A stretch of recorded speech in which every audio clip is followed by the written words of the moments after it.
This is why the global South economies are growing as a whole more rapidly than the global North economies. They don't want to cut out of globalization at all.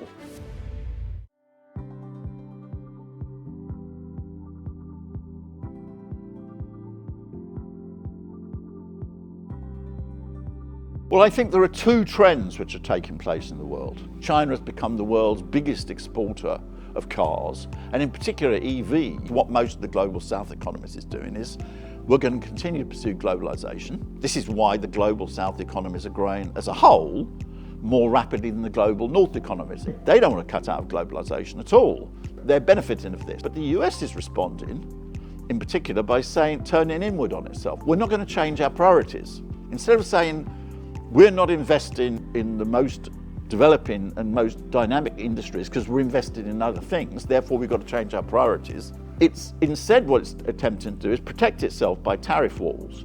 But we know what will be the consequences of this. Firstly, the companies producing in the United States will become inefficient because they're not subject to competition. And the second thing is, of course, you can't use tariffs to compete in third markets. So you've really got two tracks taking place in the world economy. One is China and the rest of the global South, which is growing fast and globalizing.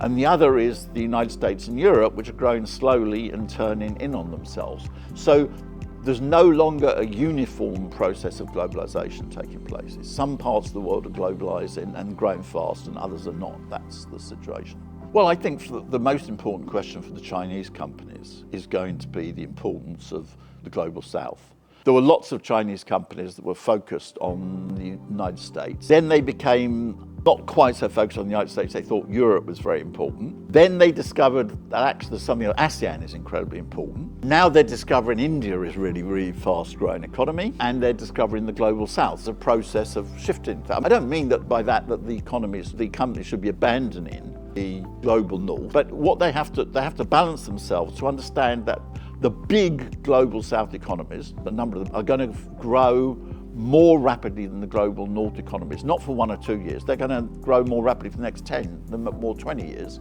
and they have to adjust, therefore, their strategy to fit in with this reality. Well, they've got two different types of challenges. One is the Chinese competitors are becoming very competitive.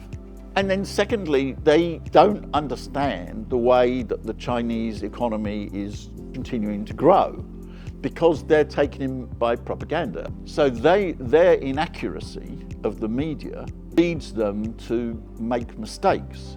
What is really going to happen is China's economy is going to continue to grow at around the 4.7 to 5%, because foreign investment into China is still at a high level because the companies make money.